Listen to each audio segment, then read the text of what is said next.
এটা হলো ৪৮ মাইল অর্থাৎ ৭৭ কিলোমিটার।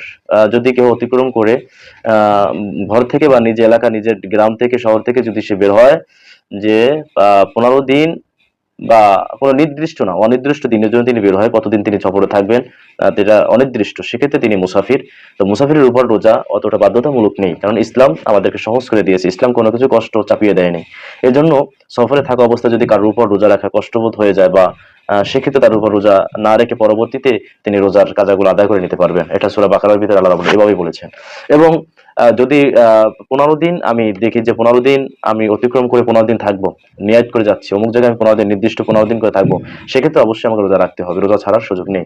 আর সফর অবস্থায় যদি আমি শরীর দুর্বল হওয়ার আশঙ্কা না থাকে এবং কোনো সমস্যার মুখে না হয়, সেক্ষেত্রে রোজা রাখাটাই উত্তম। আর যদি রোজা রাখার পরে শরীর দুর্বল হয়ে যাওয়ার সম্ভাবনা থাকে বেশি, সেক্ষেত্রে রোজা না রেখে পরবর্তীতে কাজা করাটা উত্তম, অর্থাৎ সুবিধা অনুযায়ী। তারপর অসুস্থ ব্যক্তি, অসুস্থ ব্যক্তির উপরে রোজা সেই মুহূর্তে এতটা পরিমাণ অসুস্থ যে তিনি রোজা রাখলে অসুস্থতা আরো বেড়ে যেতে পারে এবং অসুস্থতার ঝুঁকি আরো বেড়ে যেতে পারে, শরীর অত্যন্ত দুর্বল হয়ে যেতে পারে, সেক্ষেত্রে তার জন্য রোজা সেই মুহূর্তে রাখাটা বাধ্যতামূলক নয়। অবশ্যই সুস্থ হলে পরবর্তীতে তিনি ওই রোজাগুলোর কাফারা তিনি আদায় করে নেবেন, কাজা আদায় করে নেবেন, তিনি রোজা রাখবেন পরবর্তীতে।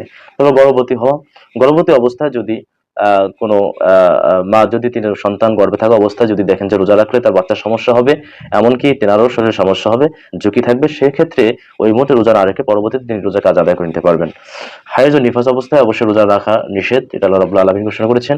অর্থাৎ হায়েজ ও নিফাস অবস্থায় রোজা রাখা যাবে না। এবং যদি ১০ দিন পর্যন্ত এর ভিতরে যদি সে পরিমাণে সুস্থ হয়ে যায়, যদি তিনি পবিত্রতা গ্রহণ করে গোসল করার পরে যদি দেখেন যে সুবে সাদেক হয়ে গেছে, তখন সেহরি খাওয়ার আর সময় নেই, সেক্ষেত্রে তিনি রোজা রাখতে পারবেন না। তবে সারাদিন কোনো কিছু পানাহার করা যাবে না, রোজাদারদের মতোই থাকতে হবে। আর যদি পবিত্রতা অর্জন করার পরে যদি দেখে যে সুবে সাদেক হয়নি, সেহরি খাওয়ার সময় রয়েছে, সেক্ষেত্রে তিনি রোজা রাখতে পারবেন।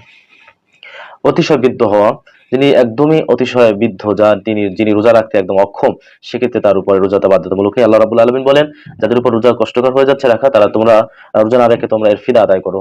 ফিদা কি? একজন দরিদ্রকে তোমরা আহার করাও। অর্থাৎ প্রত্যেক দিন এক একটা রোজা বিনিময়ে একজন দরিদ্রকে আহার করা, যদি তা না পারো তাহলে ১.৫ কেজি গম, ৩ কেজি চাল এ পরিমাণে তোমরা তোমরা এটা ফিদা করো। এভাবে বা এই দ্রব্যের মূল্য বর্তমান বাজার অনুযায়ী যে টাকা দাম আসে সে টাকাটা দিলেও